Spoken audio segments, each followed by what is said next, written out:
Welcome back to our channel. This will be the part second of the Unorganized Workers Social Security Act 2008. In last video we have discussed about the important definition under the act and the social benefit are going to be provided under the act by central government and state government. तो हमने discuss किया था कौन कौन से ऐसे social securities benefit होंगे जो अनऑर्गेनाइज वर्कर को प्रोवाइड किए जाएंगे, उनको मिलेंगे। कौन वो सिर्फ फ्री करेगा और कौन देगा, वो सेंट्रल गवर्नमेंट देगा और स्टेट गवर्नमेंट देगा। इवन हमने कौन कौन से ऐसी सिक्योरिटीज़ हैं, कौन कौन से ऐसी स्कीम है जो सेंट्रल गवर्नमेंट फॉर्म करेगा, वो हमने डिस्कस किया था और स्टेट गवर्नमेंट का भी हमने डिस्कस किया था। आज हम डिस्कस करेंगे इस एक्ट के अंदर एक ऐसे बोर्ड बनाए जाते हैं जो इसके रेगुलेशन के लिए, इसके इम्प्लीमेंटेशन के लिए और इसको कैसे सर्कुलेट करना है उसको देखता है। तो वो कौन कौन से बोर्ड हैं? वो है national social security board and state social security board. आइए देख लेते हैं कि ये क्या है।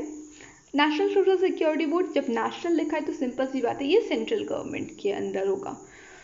तो the central government shell by notification constitution a national board to be known as National Security Board to exercise the power conferred on the perform the functions assigned to under the act. तो इसको power दिए जाएंगे कि वो performance कर सके, वो perform कर सके इस एक्ट के इम्प्लीमेंटेशन के लिए।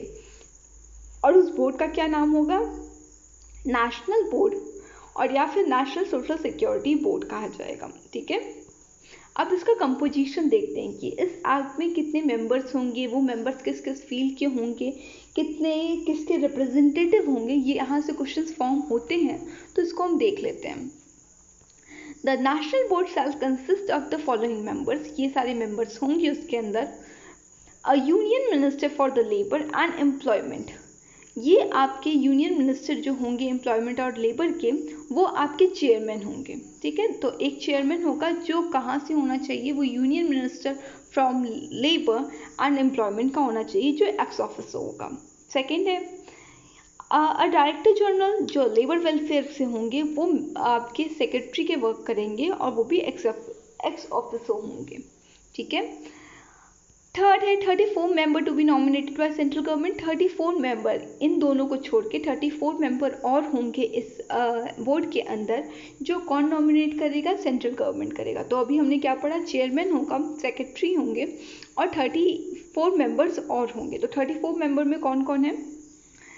7 रिप्रेजेंटिंग अनऑर्गेनाइज सेक्टर, जो वर्कर्स को रिप्रेजेंट करेंगे, अनऑर्गेनाइज सेक्टर के वर्कर को रिप्रेजेंट करेंगे, वो 7 मेंबर्स होंगे।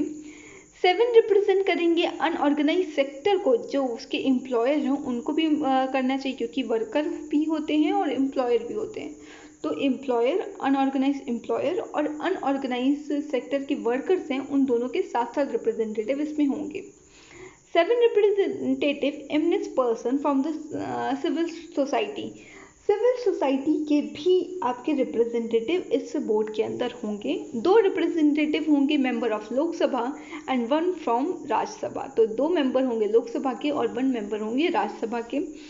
5 रिप्रेजेंट करेंगे सेंट्रल गवर्नमेंट मिनिस्ट्री को और डिपार्टमेंट को, और 5 रिप्रेजेंट करेंगे स्टेट को। तो ये सारे मिला के 34 हो जाते हैं। तो आप समझ गए कि कौन कौन कैसे होते हैं। एक बार रिवाइज कर लेते हैं। पहला होगा जो चेयरमैन होगा, वो कहाँ से होंगे? वो union minister for employment and labour से होंगे, जो चेयरमैन की तरह वर्क करेंगे। सेक्रेटरी होंगे, वो कौन होगा? द डायरेक्टर जनरल होगा, वो भी लेबर वेलफेयर का होना चाहिए। और 34 मेंबर और होंगे इस आपके बोर्ड में, जो अपॉइंट करेगा सेंट्रल गवर्नमेंट। उसमें कौन कौन हो रहा है? 7 रिप्रेजेंट कर रहा है आपके वर्कर को, अनऑर्गेनाइज सेक्टर के वर्कर को। 7 रिप्रेजेंट कर रहा है एम्प्लॉयर को। 7 सिविल सोसाइटी को रिप्रेजेंट कर रहा है। 2 रिप्रेजेंट कर रहा है लोकसभा को। 1 होंगे राज्यसभा के मेंबर। 5 रिप्रेजेंट करेंगे सेंट्रल गवर्नमेंट की मिनिस्ट्री को और 5 रिप्रेजेंट करेंगे स्टेट गवर्नमेंट की मिनिस्ट्री को। आई होप ये क्लियर हो गया हो। अब देखते हैं और क्या बातें हैं इसमें। The chairman and the other member of the board shall be the amongst person of the eminence of the field labour welfare, management, finance, law and administration. तो ये कह रहे हैं जो चेयरमैन होंगे, सेक्रेटरी होंगे, ये जो 34 मेंबर्स होंगे, जो आपके लाइक 34 मेंबर नहीं, आप जो आपके टॉप में चेयरमैन, सेक्रेटरी, ये सब जो होंगे उनके पास नॉलेज होनी चाहिए, वो उसी फील्ड के होने चाहिए, या फिर वो लेबर वेलफेयर के हो, मैनेजमेंट के हो, फाइनेंस, लॉ, एडमिनिस्ट्रेशन, उनको ये सब की नॉलेज होनी चाहिए. The number of a person to be nominated as a member for each of the categories specified in the clause C of the subsection 2, the term of office and the condition of the service member, procedure to be followed in the discharge of their function by and the manner of filling the vacancies among the member, the national board shall be prescribed. Provide the accurate representation. तो ये कह रहे हैं जितने भी members हैं, जो ये 34 मेंबर हैं, उनकी जो आपकी वैकेंसी हो गई, उसका ऑफिस टर्म हो गया, उनके टर्म्स ऑफ एम्प्लॉयमेंट हो गई, ये सारी जो चीज़ें हैं कि कौन उनको कितना उसके पास पावर होगा, फंक्शन होगा, वो कौन करेगा, वो जो प्रिस्क्राइब्ड है उसी उसमें होना चाहिए. और ये आपका नेशनल बोर्ड आपका प्रिस्क्राइब कर सकता है. और इसमें क्या लिखा है, provided that accurate representation shall be given to the person belonging to scheduled caste, scheduled tribe and the minorities and womens. तो ये कह रहे हैं कि अब जितने भी रिप्रेजेंटेटिव उसमें हैं, उसमें आपको इक्वली, मतलब कि जितने भी एडुकेट नंबर ऑफ पीपल होने चाहिए, जो माइनॉरिटीज से वुमेन होनी चाहिए, एससी होने चाहिए और एसटी होने चाहिए, उनके भी एडुकेट नंबर इसमें होने चाहिए, जो रिप्रेजेंटेशन आपके 34 मेंबर दे रहे हैं. The term of the national board shall B 3 year. तो ये जो आपका नेशनल बोर्ड बनता है वो 3 साल के लिए होता है, फिर 3 साल बाद ये रिफॉर्म होता है. The national board shall be meet at thrice a year. ये साल में 3 बार मिलते हैं. At such time and a place shall be observed such rule of the procedure relating to the transaction of a business at a meeting as may be prescribed. तो ये कह रहे हैं ये 3 बार मिलते हैं और डिपेंड करता है कि वो कहाँ कैसे मिलेंगे, वो according to that situation depend करेगा. लास्ट पॉइंट है, the member may receive such allowances as may be prescribed for attending the meeting. तो कुछ ना कुछ अलाउंसेस उनको प्रोवाइड किए जाते हैं. जब मीटिंग होगी, मान लीजिए बहुत दूर हो रही है, तो शायद ट्रैवलिंग अलाउंसेस दे दिया जाए. अगर वो कहीं स्टे कर रहे हैं तो होटल में रहने के लिए अलाउंसेस प्रोवाइड किए जाए. तो वो सब भी अगर प्रोवाइड की जाएगी, बट डिपेंड करता है कि वो कितना इस एक्ट के अंदर प्रिस्क्राइब्ड है. अब फंक्शंस देखते हैं. आई डोंट नो यहाँ पे ये क्यों नहीं आ रहा है, पर लेट इट बी. ये फंक्शंस ऑफ नेशनल बोर्ड है, उसको देख लेते हैं. Recommend to the central government suitable scheme for the different section of the unorganized worker. ये रिकमेंडेशन देगा. जो आपका नेशनल बोर्ड फॉर्म किया गया है, वो सेंट्रल गवर्नमेंट को रिकमेंड करेगा कौन कौन सी स्कीम फॉर्म करने चाहिए, किसके रिगार्डिंग, अनऑर्गेनाइज वर्कर के रिगार्डिंग. सेकेंड ऑप्शन है, सेकेंड पॉइंट है, advice of the central government on such matter arising out the administration of the act. अगर कुछ एडमिनिस्ट्रेशन में, मतलब इस एक्ट को लगाने में कुछ दिक्कत आ रही है, कुछ प्रॉब्लम हो रही है, या फिर कुछ एडवाइस की ज़रूरत है, तो ये प्रोवाइड करेगा. कौन करेगा, नेशनल बोर्ड करेगा. ये मॉनिटर भी करेगा, monitor such social welfare scheme for unorganised worker as are administered by the central government. तो ये मॉनिटर भी करेगा, जितनी भी सोशल स्कीम आपके सेंट्रल गवर्नमेंट ने फॉर्म की है उसको वो मॉनिटर करेगा. रिव्यू भी करेगा, review the process of registration, issue the identity card. तो बहुत इंपॉर्टेंट क्वेश्चन है, टू इम्पॉर्टेंट. अगर आपने नेट का पेपर देखा है तो वहाँ पे ऐसे क्वेश्चन बने हुए हैं कि आईडी कार्ड कौन इशू करता है. तो अगर यहाँ से क्वेश्चन बनने के अगर चांसेस है, तो यहाँ पे हो सकते हैं कि पूछा कि आईडी कार्ड कौन इशू करेगा. तो आपका national board ID card issue करता है. और किसको करता है, अनऑर्गेनाइज वर्कर को करता है.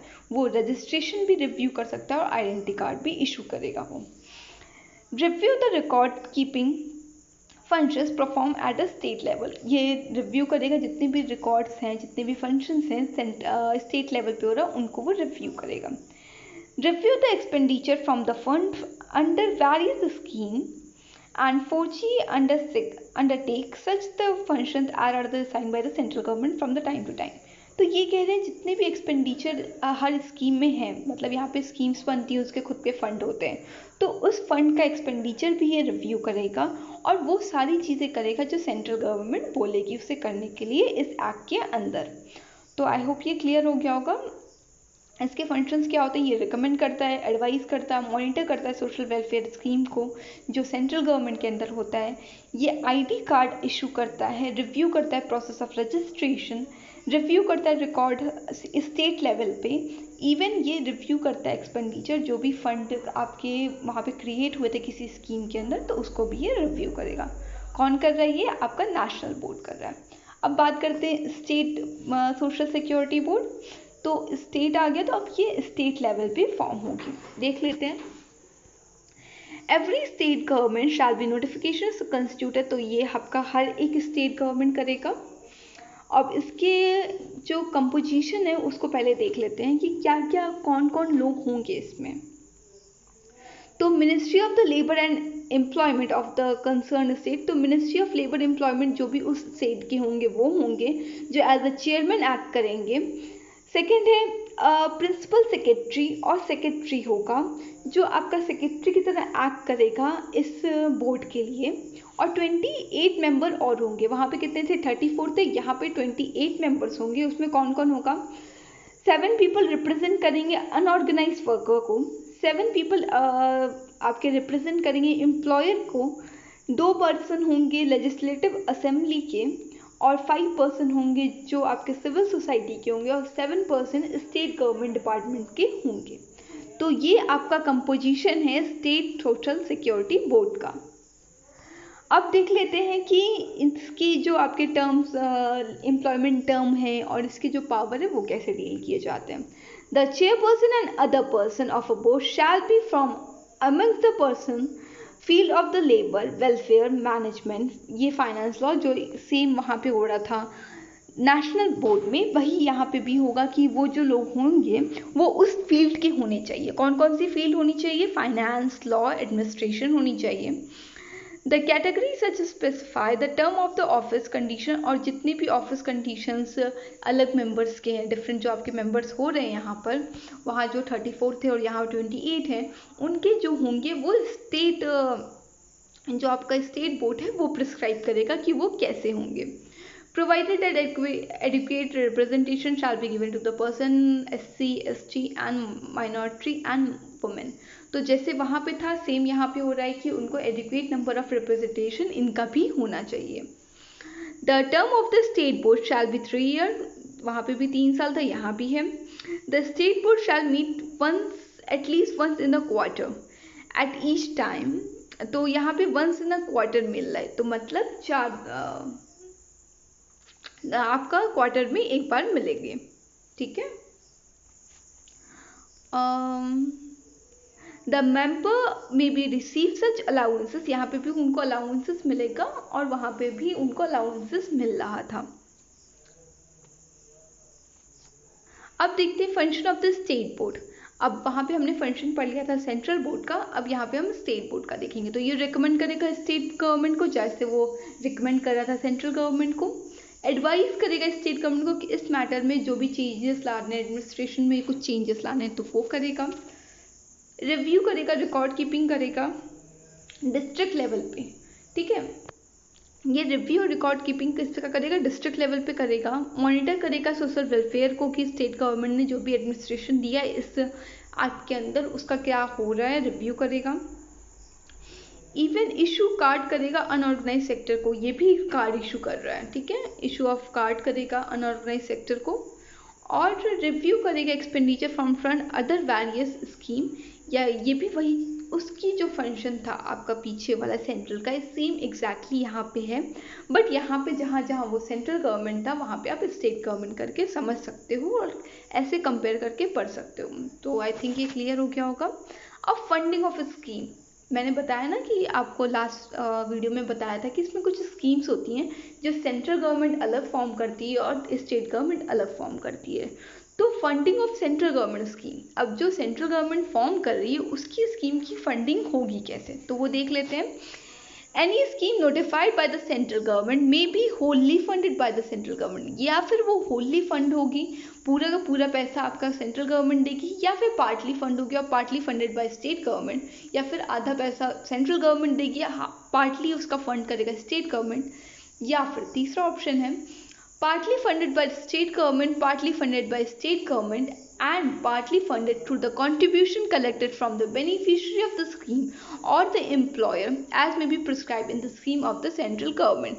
तो ये कह रहे हैं, देखिए पहला क्या होगा, पूरा का पूरा सेंट्रल गवर्नमेंट दे रही है, दूसरे में सेंट्रल और स्टेट गवर्नमेंट दे रही है, तीसरे में कह रही है सेंट्रल गवर्नमेंट देगी, स्टेट गवर्नमेंट देगी, और जो बेनिफिशियरी हैं मतलब जो आपके अनऑर्गेनाइज वर्कर हैं वो उनका कंट्रीब्यूशन और वर्कर का कंट्रीब्यूशन एम्प्लॉयर का कंट्रीब्यूशन भी इसमें ऐड हो सकता है अगर स्कीम में प्रिस्क्राइब्ड है। तो अगर उस पर्टिकुलर स्कीम में बोला गया है कि एम्प्लॉयर पैसा देगा तो उसमें एम्प्लॉयर देगा, अगर उसमें बोला है कि अनऑर्गेनाइज वर्कर देंगे तो अनऑर्गेनाइज वर्कर भी उस स्कीम में पैसे देंगे और वहाँ से उसकी फंडिंग होगी। तो every scheme notified by the central government shall be provided such matter that are necessary for the effective implementation of a scheme including the matter। तो अब कौन कौन से मैटर्स हो सकते हैं, क्या क्या स्कीम हो सकती है, स्कोप ऑफ द स्कीम हो सकता है, बेनिफिशियरी ऑफ स्कीम हो सकता है, तो स्कीम में क्या क्या मैटर्स होने चाहिए और वो मैटर्स आपके नेसेसरी इम्प्लीमेंटेशन होंगे वो क्या क्या होंगे। स्कोप ऑफ द स्कीम है, बेनिफिशियरी है, resource of the scheme, agency and agencies will be implement the scheme, redressal grievances and any other relative matter। तो ये सारे मैटर्स होंगे। अब फंडिंग ऑफ स्टेट गवर्नमेंट क्या हो सकता है, अब देखिए सेंट्रल गवर्नमेंट का था तो सेंट्रल गवर्नमेंट बता दिया, अब स्टेट गवर्नमेंट का क्या होगा।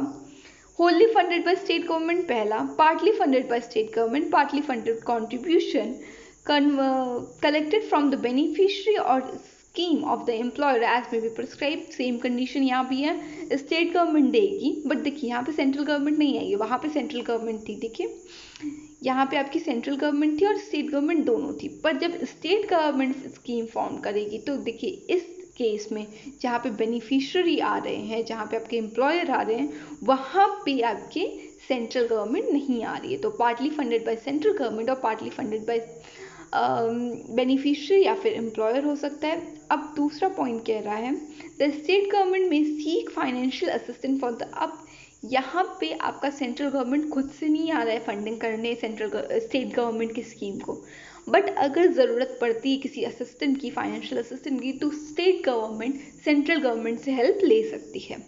देख लेते हैं, द स्टेट गवर्नमेंट में seek financial assistance for the central government for the scheme formulated by it। The central government may provide such financial assistance to the state government for the purpose of the scheme for the such period on the such term and the condition as may be deemed fit। तो यहाँ पे I think clear हो गया होगा, central government वहाँ पे help करेगी जब स्टेट गवर्नमेंट कुछ असिस्टेंट के लिए वो हेल्प मांगेगी। तो अब भी डिस्ट्रिक्ट एडमिनिस्ट्रेशन का भी यहाँ पे थोड़ा सा रोल है, उसको भी देख लेते हैं, थोड़ा इंपॉर्टेंट है तो इसलिए देख ले रहे हैं। Record keeping bye district administration, जो डिस्ट्रिक्ट एडमिनिस्ट्रेशन है वो रिकॉर्ड कीपिंग करेगा। The record keeping function for the purpose of the act shall be perform by district administration. तो क्वेश्चन फॉर्म हो सकता है कि कौन करेगा रिकॉर्ड कीपिंग, तो डिस्ट्रिक्ट एडमिनिस्ट्रेशन करेगा, वो रिस्पॉन्सिबल है इस एक्ट के अंदर। Provided that state government may be direct that the record keeping shall be performed by a district panchayat in a rural area, urban local body in urban areas। तो rural area में district panchayat आपका record बनाएगी और urban area में urban local bodies जो होती हैं वो यहाँ पे आपकी रिकॉर्ड मेंटेन करेगी, जो भी इस एक्ट के अंदर उसको करना होगा। अब वर्कर फैसिलिटी सेंटर, ये एक छोटा सा और आप कह सकते हो इसमें कंस्टिट्यूट किया गया है सेंटर्स वर्कर्स को लेकर, वर्कर की फैसिलिटी को लेकर, तो वो देख लेते हैं। The central government may set up a worker facility centre as may be consider necessary for time to time perform the following. तो important question, worker facility centre कौन करता है कंस्टिट्यूट, स्टेट गवर्नमेंट करती है, ठीक है। तो उसका फंक्शंस क्या होता है वो देख लेते हैं। Disseminate information on available local security scheme for the unorganized worker। तो इनका काम होता है वर्कर फैसिलिटी सेंटर का कि वो जो अनऑर्गेनाइज वर्कर हैं उनको एजुकेट करेंगे, उनको इन्फॉर्म करेंगे कि ये सोशल स्कीम है उनके लिए, आप इसका फ़ायदा उठा सकते हैं। Facilitate the filing, processing and the forwarding of the application form of registration of unorganised. तो वहाँ पे वो फाइलिंग प्रोसेस जो भी आपका बेसिक लेवल पे, जो आपका प्राइमरी लेवल पे जो वहाँ काम होना है, फाइलिंग या फिर पेपर वर्क होना है, डॉक्यूमेंटेशन होना है, तो उसकी रिस्पॉन्सिबिलिटी कौन लेगा? वर्कर फैसिलिटेशन सेंटर लेगी। और रिकॉर्ड कीपिंग कौन करेगा? डिस्ट्रिक्ट एडमिनिस्ट्रेशन करेगा। कंफ्यूज मत होना। असिस्ट करेगी unorganised worker to obtain the registration from the district administration, वहाँ से वो रजिस्ट्रेशन लेने में हेल्प करेगी। ये एज अ मीडिएटर वर्क करेगी। ये आपका एक ऐसा चेन वर्क करेगी कि वो एजुकेट करेगी, उनको हेल्प करेगी, उनको फैसिलिटी मिले।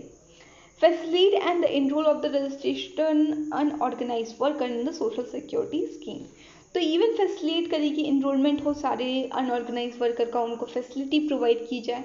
तो ये प्राइमरी लेवल पे, जो बेसिक ग्राउंड लेवल पे आप जो एडमिनिस्ट्रेशन होगा और इसका जो इनैक्टमेंट होना है इस एक्ट का, वो देखेगा वर्कर फैसिलिटेशन सेंटर। ये आपके फ्रंट लाइन में होंगी, मतलब यही जो है वो वर्कर से मिलकर इस एक्ट को फुल्ली इम्प्लीमेंट होने में, फुल्ली उनको बेनिफिट मिले, वो इसकी रिस्पॉन्सिबिलिटी वर्कर फैसिलिटेशन सेंटर पे होती है। आई होप ये बहुत इंटरेस्टिंग पर बहुत ही क्लियर टॉपिक हो गया होगा, आपको बहुत अच्छे से समझ आ गया होगा, और मैंने सारे इंपॉर्टेंट पॉइंट बहुत ब्रीफली यहाँ कवर किए। आई होप आपको कहीं दूसरी जगह रिकमेंड करने की ज़रूरत नहीं होगी। That's all, thank you. आप मुझे टेलीग्राम ग्रुप पे फॉलो कर सकते हो, वहाँ पे आपको डेली नोट्स मिलते हैं और आपको डेली क्विज होता है जो बहुत हेल्पिंग होगा अगर आप प्रिपरेशन कर रहे हो।